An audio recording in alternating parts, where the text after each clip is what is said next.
Ada nikmat batinah, yaitu kepuasan mendapatkan ma'rifatullah. Yaitu ulang lagi, kepuasan mendapatkan apa? Ma'rifatullah. Itu nikmat batin. Baik yang terkait Allah maupun terkait logika-logika tasawuf. Terkait Allah misalnya gini, misalnya kula mikir, kula nu bolak-balik matur niki, berkali-kali di tempat ngaji ini. Mugi jenengan eling, mboten gadah masalah ingatan ini eling-eling. Eling-eling tenan.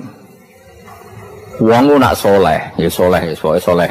Cek soleh mulai cilik, cek soleh dadakan terus husnul khotimah. Pokoknya napa? Soleh.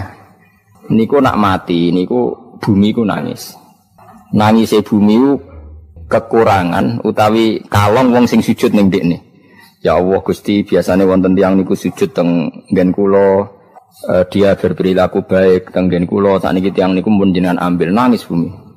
Sakniki sing urip arek bedua-bedua. Damel narkoba, damel ngefly, damel macam-macam lah. Itu nangis bumi. Langit semeneng. Gusti matur nuwun Gusti, orang itu saya tunggu lama, sekarang sudah engkau angkat ke tempat kami. Maksudnya diangkat teng langit. Sing bumi nangis, sing langit apa? Seneng. Nah kemudian kita berpikir begini, bumi kok iso nangis piye? Nah itu terserah sampean apa termasuk ulama zahir apa termasuk ulama batin. Kalau ulama zahir mengatakan bumi nangis itu mau kinayatun anil husni. Pokoknya pantesi bumi itu susah, wong kelangan putra terbaiknya. Tapi nak cara ulama-ulama hakikat yang mengenali sekali betapa kudrohnya Allah, betapa kudrohnya Allah itu tidak terbatas. Itu yang meyakini bumi nangis itu nangis tenan. Misalnya ngaten kalau tak terang malih ya. Kowe bayangno dadi Nabi Adam, ngrungokno kowe. Kowe bayangno dadi Nabi Nabi Adam tenan maksudnya. Terus Nabi Adam orang pertama, dia tahu betul kalau dia dicipta dari bumi. Dan dia pula tahu betul, beliau tahu kalau dia bisa ngomong, bisa mikir, bisa macam-macam. Terus indukannya beliau itu bumi. Mesti pikiran Nabi Adam, jangan-jangan bumi ini juga bisa berpikir kayak saya. Ini kan materi saya, karena saya dari bumi ini bisa ngomong, bisa melihat macam-macam. Terus bedanya apa manusa mbek napa? Umpama kowe dadi nabi napa? Adam. Orang yang dekat sekali, qoribu ahdin, dekat sekali dengan kesaksian kudroh Allah. Gini ku dekne roh nak materine kok bumi dan dia orang pertama yang urung lali kamane. Tapi ketika sudah ribuan orang, mungkin jutaan orang lali, seakan-akan bumi itu tidak jenis dari kita. Bumi adalah hal yang berbeda dengan kita. Kita manusia berakal, bumi itu benda mati. Terus kowe katut wong goblok-goblok, bumi itu benda mati. Sajane ya rada kriminal wong Islam muni bumi itu benda mati. Enggak bisa berpikir, yang bisa berpikir hanya manusia. Itu kengawuran-kengawuran yang kita ciptakan sendiri, kita wariskan turun-temurun. Umpama kowe iku dadi ulama, ngomong ngono iku isin. Bumi kok nyekseni kowe sujud, banyu nyekseni mbok pangan, mbok ombe kanggo sujud. Semua itu bersaksi tentang kita. Karena sama tanglet kulo, cara melogika gimana? Begini, tak wari cara gampang-gampangan ya. Tawarai tauhid sing kasyaf. Tauhid ini yang dawe Sayyidina Ali lau kusifal khoto umastatu yakinan. Umpama somben tutup-tutup iku dibuka, akulah imanku ora tambah mbek pangeran. Karena tren dunia dan akhirat sama. Zaman ning dunia ya Allah ala kulli saing kodin, kok zaman ning akhirat ya Allah ala kulli saing. Cara Sayyidina Ali, somben aku matilah imanku ora tambah, meskipun aku swarga neraka. Lah kena napa? Darah padha wae, ning donya ya pertunjukan kudratullah, ning akhirat ya pertunjukan kudratullah. Jadi pikirannya Sayyidina Ali seperti itu. Saya kan lahir misalnya tahun 1970. Berarti mulai Nabi Adam itu saya kan enggak ada. Ngerti-ngerti ada. Saya mengira waktu zaman enggak ada itu panjang apa cepat? Cepat, karena kita tidak melalui itu, ujuk-ujuk wujud. Kadang kalau mati ya wedi kan. Mau mati jebule kiamat 1 juta tahun kasih opo nang kuburan. Maksud di Khalillah itu. Makanya aku ya ora roh, tak tinggal turu sakmono kan yo nglilir. Nang nglilir terus nang ndi. Apa mlaku-mlaku nang donya, apa piye kok. Nak turu ya kok ngani ngoyo turu kok. Ribuan tahun lintas. Terus ya apa jajal? Sampeyan tak takoki, misale sampeyan ning kuburan iku apa? Apa ngadepi muka nakir tukaran terus? Itu kesel tukaran. Nukaran kok nopo ratusan ribu mungkin. Nah terus kita dilatih. Kata Sidina Ali gampang latihan seperti kata Sidina Ali. Apa gampang ya udah menjadi wong alim. Pada akhirnya kita ini aku zaman urip yo ora roh karepe. Ngerti-ngerti urip, mati yo ora roh karepe. Pas mati sampean petangina yo ora roh karepe. Pokoke wa matar sauna illa ayyasyallah. Makanya masyhur itu dia ketemu orang ateis. Dia orang ateis itu anti Tuhan, anti Tuhan pokoknya. Dia ditanya, lalu kamu hidup itu karena siapa? Ya gak tahu hidup. Lalu kamu mati yang menentukan siapa? Ya gak tahu, kalau tahu mati. Ya berarti Anda gak bisa menentukan diri kamu sendiri. Akhirnya dia taslim, ya ada yang menentukan. Lah ya ada yang menentukan itu dalam Islam disebut apa? Allah, disebut kalimatu haqqin alaiha nahya wa alaiha namut. Jadi kalau maknani itu kalimat yang benar-benar nyata, yang karena kalimat itu pula kita mendapat kehidupan, yang karena kalimat itu pula kita mati, yang karena kalimat itu pula kita akan bangkit lagi. Itu yang makna hakikat. Tapi kalau makna syariat nggak begitu. Kalau makna syariat begini, dan ini benar juga. Mengenai kena ada di ulama, ciri utama ulama itu jami'ul bayan. Dia kalau menjelaskan itu indah sekali, dan orang pasti taslim. Sama saya tak warai tenan. Sama kan biasa wiridan la ilaha illallah kan biasa, mulai mimpin tahlil sampai kepeksa mergo do tahlil melok, sampai sing darani bid'ah akhirnya ya melok tanggane napa? Tahlil. Semuanya wae. Kata Ibnul Qayyim Al-Jauziyah dalam kitab Zadul Ma'ad. Kitab Zadul Ma'ad itu kitab kesayangannya Sayyid Abdul Al-Haddad. Sayyid Abdul Al-Haddad itu pengarang kitab Zadul Ma'ad. Padahal kitab ini dikarang oleh muridnya Ibnu Taimiyah. Abdul Al-Haddad itu gak seneng Ibnu Taimiyah tapi seneng muridnya. Jadi di sini ulama ya demokratis. Gak seneng gurunya tapi seneng. Saja nih Ibnu Taimiyah itu orang baik. Ya ulama top ya baik, ya waras top. Tapi ngerti-ngerti Wahabi itu identik dengan Ibnu Taimiyah. Akhirnya ulama ahli sunnah penyebut itu terus izin. Mulane kiai-kiai ra ono sing dalil kala Ibnu Taimiyah mergo dicap Wahabi. Padahal Ibnu Taimiyah wong alim. Di kitab-kitab kita termasuk Syekh Muhammad piyambak nanya Ibnu Taimiyah kala Syekhul Islam nopo kala. Tapi kan ini sudah milik Wahabi sehingga kita ini terus akhirnya gak gelem nyebut. Ya jadi kitab koyo dalil fastabiqul khairat iki apa par iki dadi dalil yo dhewe-dhewe.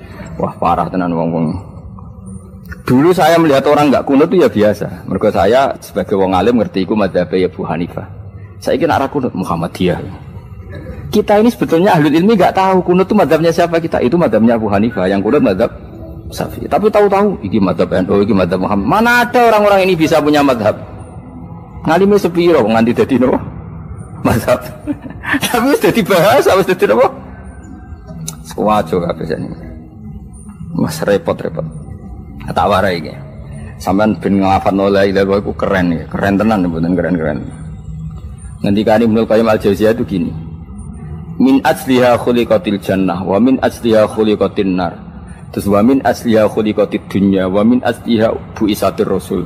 Wa min asliha qatalar rasul. Wah, terus sampai sekarang saya tak bedai. Surga itu kan digawe kelas VIP. VIP mewah. Terus jari rugane widadari dulu kan nak wingi sebut. Kira 70. 70. Wayu kabeh ora ono sing kriting, wayu kabeh. Wayu kabeh terus gak tahu delok wong liya kan. Kadang bojo kita wis elek jek delok. Oh ya widadari sifatnya maksuratun fil khiyam. Jadi gak tahu keluyuran ning ndi. Wayu kabeh. Lek surga yang semewah itu selek itu ya bagi mereka sing nglafatno atau yang menerima la ilaha illallah. Neraka sekarang dibikin dalam itu. Jari Abu Hurairah neraka itu tes-tesane benda kamu jatuhkan ke neraka itu untuk sampai ke bawah itu nunggu 70 tahun. Kila 70.000 tahun. Dikira HP membuat ceblok nang neraka itu ceblok itu ngenteni 70 tahun. Betapa dalamnya ngentekno bego piro ya bayang misalnya. Oh itu kontraktor mana saja tidak sanggup itu disuruh ngedok kedalaman neraka. Iku ya mau kanggo wong sing menolak la ilaha illallah. Jadi kalimat ini luar biasa. Swarga digawe bagi yang nerima, neraka digawe ya untuk yang menolak. Itu kalimat sing kena tahlilan turu iku lho. Iku kalimat sing nggo alasan Allah gawe swarga. Terus kalimat sing suwe-suwe sing lafadzno diarani bid'ah iku.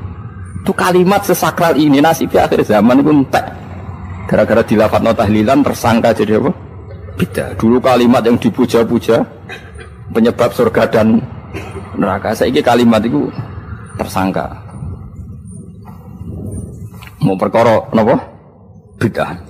Wis aja melok-melok, kowe debat ya ora iso makili aku sebarno iso.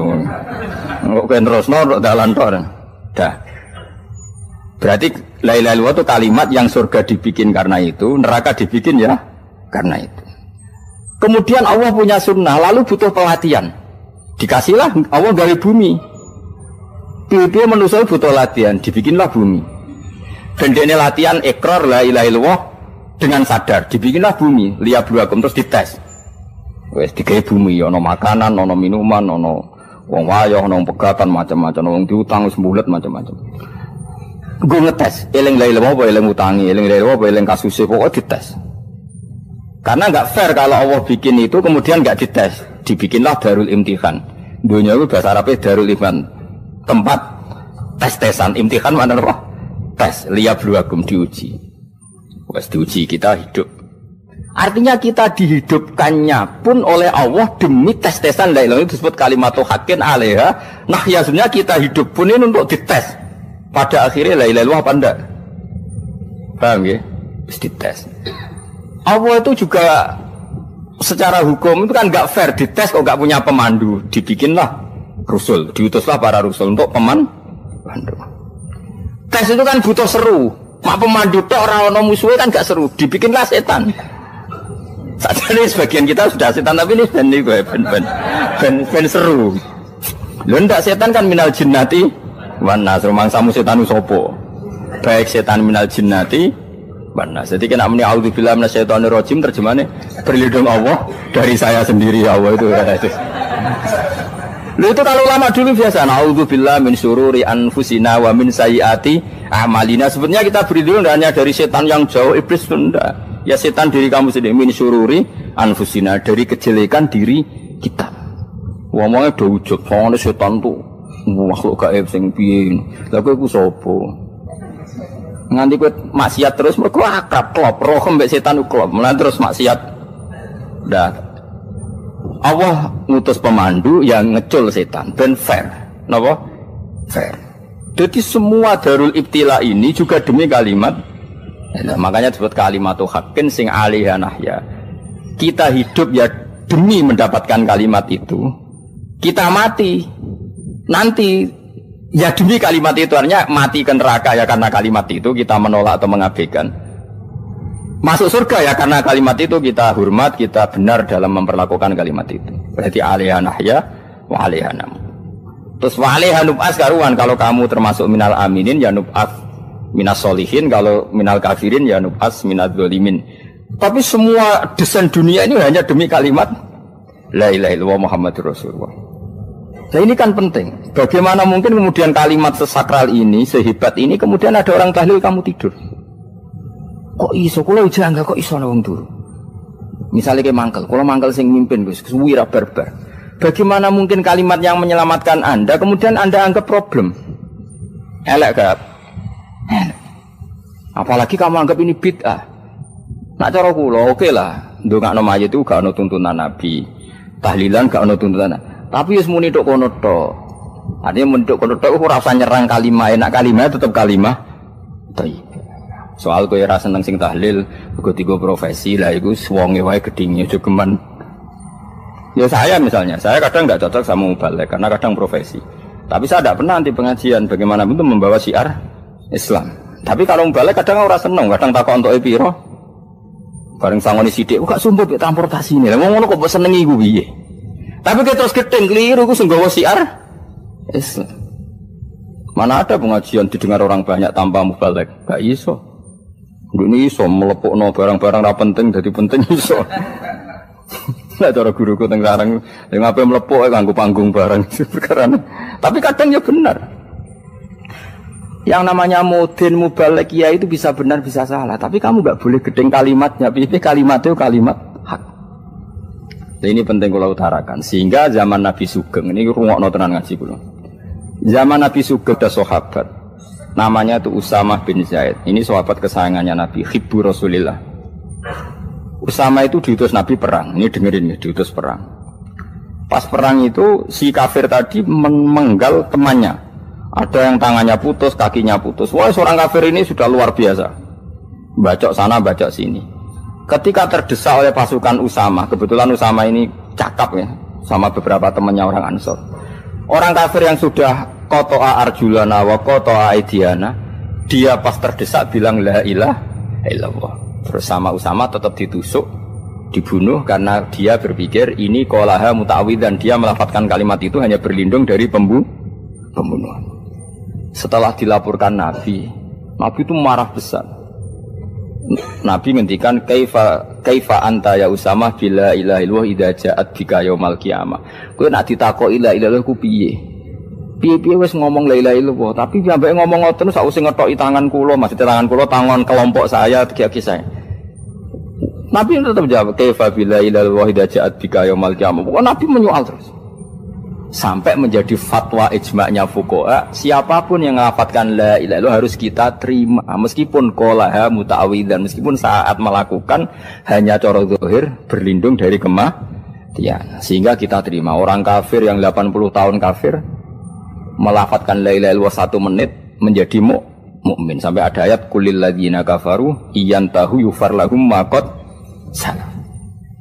Ini kalimat yang sakral, bahkan kafir yang 80 tahun saja menjadi mukmin hanya karena melafadzkan la ilaha illallah. Mulane yang ngaji saya, yang seneng saya, jangan pernah kamu mengatakan ada bid'ah yang orang bisa jadi kafir. Bagaimana mungkin orang mukmin yang ke kuburan dan melafadzkan la ilaha illallah kamu katakan kafir? Padahal kalimat ini yang kafir 80 tahun saja menjadi mukmin. Saiki ana wong nglafadzno la ilaha illallah mergo salah tempat pinggir patok mbok arani kafir. Kok aneh. Sing kafir 80 tahun udah dadi mukmin iki gara-gara ngafalno la ilaha illallah dadi kafir. Mergo mau salah tempat ning pinggir apa? Patok. Mboten ora cocok muni nganggur, wong sering ziarah ku nganggur. Nyatane ya tenan. Cara dekne pegawai negeri ora sering ziarah. Nah iku tapi ora usah muni kafir gak mungkin lah. Coba kalimat ini itu orang kafir yang 80 tahun menjadi apa coba dengan melafadzkan kalimat ini? Mukmin kan? Berarti kalimat ini adalah kalimat penghilang kekafiran. Lalu karena dilafadzkan secara salah dianggap kafir. Hanya karena bid'ah itu tidak mungkin. Makanya sebetulnya Wahabi yang alim-alim itu tidak berpendapat demikian. Saya punya beberapa referensi Wahabi yang alim itu tidak pernah mengkafir-kafirkan orang karena perdebatannya seperti itu. Misalnya ini wis kuwajo. Sebenarnya kalau orang alim itu ya mirip-mirip, entah Wahabi entah tidak mirip-mirip. Karena kalimat tadi. Wahabi itu kitab terbesarnya itu Ibnu Taimiyah. Ibnu Taimiyah itu punya murid Ibnu Qayyim Al-Jauziyah. Sampai sekarang saya lihat di fatwanya Ibnu Taimiyah itu begitu hormat sama orang-orang kita ini sama. Tapi tahu-tahu lewat penyaduran sana sini terus menjadi kacau. Jadi kalau balik ini malah sampai nak kepengen dua nikmat batinah seperti tadi yang saya utarakan. Swarga dicipta sedemikian mewah ya demi yang menerima la ilaha illallah. Terus neraka dibikin se ekstrim itu juga bagi yang nolak. Kemudian dibikin daru pelatihan yaitu dunia ya karena kalimat berarti kalimat itu luar biasa. Wa biha qamatis samawati wal ardu. Kalimat ini pulang menjadikan langit bumi berdiri. Lalu sekarang kita bisa ngomong, bisa berpikir, bisa ngadekno BPKB macam-macam. Itu karena kita sendiri apa karena kudratullah? Saya tanya. Karena kudratullah. Kalau karena kudratullah, apa susahnya Allah bikin kemampuan tanah ini nangis, tanah ini susah. Wong podo-podo kowe iso nangis, iso mikir ya mergo kudratullah, ndak karena kamu. Harusnya ya sama, bumi-bumi ini bisa menangis juga karena kudratullah. Makanya bumi ini menangis ketika enggak ada orang yang sujud. Iku ya mungkin. Wong zaman kowe iso nangis ya krana kudratullah, mestine bumi yang kamu katakan benda mati, hakikatnya dengan kudratullah juga sama dengan kita. Mulane tenggene kitab Al-Husunul Hamidiyah, kula ngrasa utang tenan mbek kitab. Dulu saya ngaji 2 tahun kitab Al-Husun. Kitabnya kecil tapi saya ngaji itu 2 tahun. Berkali-kali saya ulang. Itu beliau cerita gini. Dia yang ngarang itu orang alim, kebetulan dia orang India. Memang kelebihannya kitab dikarang orang Arab itu luweh bulet. Wong Arab kan semuanya Islam, karangannya itu standar. Ini dikarang wong India. Di Tonggo Blodor, di masjidnya, dikarang ulama yang masyarakatnya itu tidak karu-karuan. Beliau cerita itu gini, manusia itu punya satu kebodohan, di mana kebodohan itu disebabkan oleh robtul asbab al-adiyah, mengkaitkan sebab sing biasa-biasa. Misalnya gini, sama saya kita omongi, misalnya ada orang bilang gini, batu ini nanti itu menjadi ayam. Orang bilang mukhal apa enggak? Enggak, jawab saja. Mukhal. Kenapa bilang mukhal? Karena dikira enggak bisa kan? Enggak, jawab saja. Jawab satu-satu. Batu ini menjadi ayam. Kamu jawab mukhal. Alasannya apa? Alasannya enggak mungkin terjadi apa kamu enggak bisa? Sebetulnya karena kamu udah bisa. Udah. Lau ukhbiro dzakar rajul. Andai kan orang itu kamu kasih tahu, klungsu ini biji asem itu, biji pohon asem itu. Nanti yang kecil ini suatu saat besar. Setelah besar buahnya banyak, tambah besar, tambah besar. Terus orang bilang mungkin. Ketika bilang mungkin itu karena dia bisa apa hanya karena menyaksikan berkali-kali ada kejadian nak klungsu ditandur iku iso dadi gede. Coba sama jawab. Karena dia bisa apa karena hanya menyaksikan itu sering terjadi? Hanya misalnya. Artinya zaman dia mengatakan mungkin itu pun tidak memberi kontribusi ikut buat. Iya enggak? Tetap bergantung kudrahnya Allah. Dia hanya bilang mungkin karena sering melihat. Sebenarnya dia enggak sama sekali memberi kontribusi. Lah ya darani mungkin ya ora urun. Paham ya? Lalu kenapa dia kecangkeman terus muni wong wis mati dadi lemah gak mungkin dadi manusa meneh. Lho zaman dadi manusa sing wis ngene iki kok mani dene lara melo gawe.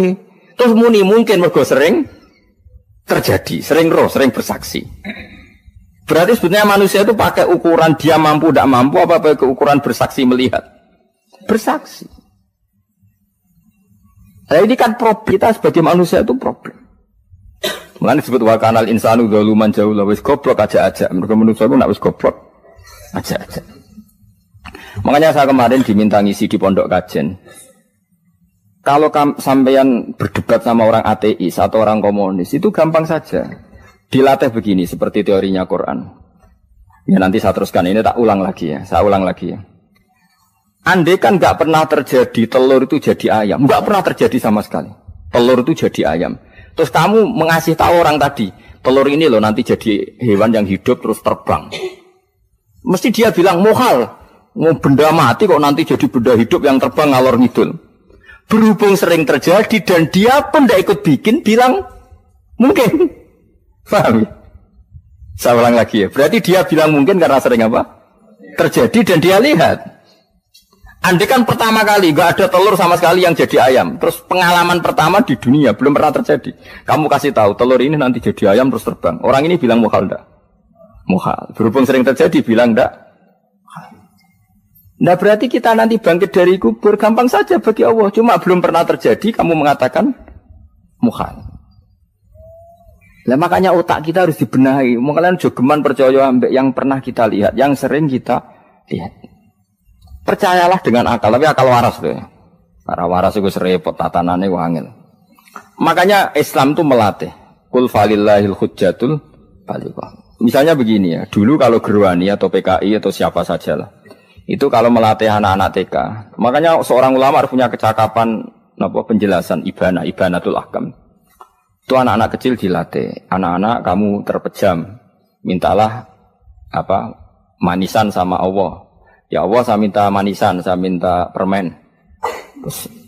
Terus disuruh buka, dapat enggak anak-anak? Enggak dapat bu, wah berarti Allah enggak ada. Sekarang minta sama bu guru. Bu guru kami minta permen dikasih. Berarti yang ada bu guru bukan Tuhan gitu. Akhirnya jadi gerakan ateisme. Nah sebetulnya untuk melawan gerakan itu kita harus melatih begini misalnya gini. Saya itu pernah ketemu sama orang yang berpikiran komunis. Oh komunis juga. Dia nantang saya gini, Pak, pokoknya saya tidak bisa nerima konsep Tuhan. Sebelum Anda bisa menjelaskan kenapa ada Tuhan. Jadi, bocah kok elek ini. Nah, aku ngerti aja, sak cerdas ini tetap cerdas aku yakin, tetap cerdas aku. Rasanya selain raine serama meyakinkan, tak pikir tetap cerdas. Kulo itu kan wong Quran gitu, artinya punya pikiran panjang. Mungkin di antara orang Islam kita ini tidak punya kecakapan menjelaskan. Tapi kalau orang sering baca Quran, apalagi dia ngaji tafsir ya, yang waras maksudnya waras lah. Serapati seneng duit, barang ini penting. Kalau seneng duit, mari goblok. Yakin ulama seneng duit, mari goblok. Tak jamin. Umpama alim kelas B, kelas C gak bisa, tahqiq gak bisa. Kalau tahu kandhani kanca kula riyen ambek jenengan udah-udi saya kaca akeh. Lah kena apa? Cok seneng duwe, Bro. Duwe wis masalah bagi ulama. Ora duwe ya luwih masalah kan ya. Maksudnya ora usah seneng tapi aja terus gak duwe. Sekarang saya tanya, Quran itu melatih kita gini. Quran itu sederhana kalau ngelatih tauhid, tapi orang pasti ingat. Kata Allah gini, enggak apa-apa, saya tidak Tuhan, enggak apa-apa. Kamu yang Tuhan. Tapi buktikan kalau kamu Tuhan. Caranya gini. Am khalaqus samawati wal ardi. Ya enggak apa-apa, kamu yang Tuhan enggak apa-apa, tapi buktikan kalau kamu menciptakan langit bumi. Mereka pasti ikrar, ya enggak mungkin saya menciptakan bumi, saya lahir sudah ada bumi. Yesus lahir sudah ada bumi, enggak mungkin Tuhan. Terus Tuhan membuat pertanyaan kedua, am khuliqu min ghairi syai'in. Ya sudah, kalau saya tidak Tuhan lalu enggak ada Tuhan, berarti alam raya ini tercipta oleh sesuatu yang enggak ada. Aneh enggak? Misalnya sebelum alam raya ini enggak ada Tuhan. Berarti sebelum alam raya ini kan adanya nihilisme, sesuatu yang enggak ada. Kemudian sesuatu yang enggak ada ini menjadi penyebab sesuatu yang ada. Aneh enggak? Luwih aneh. Sesuatu yang enggak ada itu mestinya kan enggak bisa ngelabeti, enggak bisa berfungsi, enggak bisa ada gunanya. Wong jenenge ra ono iku ya ora marai apa-apa. Mau ra ono kok dadi sebab. Sesuatu yang menjadi sebab itu yang wujud apa yang enggak ada? Yang wujud. Sak takok. Lah kalau enggak ada Tuhan berarti alam raya ini lalu sebabnya apa? Ya dari ketiadaan, lalu tiada itu menjadi sebab. Yang tiada kok jadi sebab tekem lho. Mikir. Di mana-mana yang sebab itu harus barang yang wujud. Gak boleh tiada kok jadi sebab. Ini kan jadi aneh. Sesuatu yang tiada menyebabkan sesuatu yang ada. Terus dia bilang, ya pokoknya ronde ini kalah. Tahu kapan tak pikir aja. Pikir nganti mati temenang aku. Makanya sebetulnya dalam ilmu mantek, pertama itu kita tidak harus iman Tuhan itu namanya Allah, tidak harus. Makanya pertama dikenalkan, sementing kenal Tuhan itu ada dulu. Disebut zat sing wajibil wujud, belum disebut namanya Allah. Allah itu disebut nama Islam, itu paham ya? Saya ulang lagi, Allah disebut itu nama Islam. Tapi kalau penemuan akal hanya sampai kita ini butuh zat sing wajibil wujud, sing menjadi penyebab semua alam raya ini. Di bahasa Arab disebut musabbibul asbab. Belum menyebut Allah musabbibul asbab. Islam pun pertama Iqra turun ya gak nyebut Allah. Iqra bismi rabbikal ladzi khalaq, khalaqal insana min 'alaq. Iqra wa rabbuka. Tuhan itu siapa yang mencipta? Nah, yang mencipta ini oleh syariat Islam disebut Allah.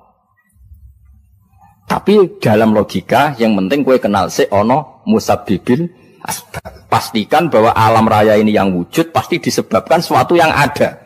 Enggak boleh barang wujud kok diciptakan oleh sesuatu yang tidak ada. Yang gendeng ora barbar barang ra ono mbok sifati al khaliq. Sing gawe langit bumi apa?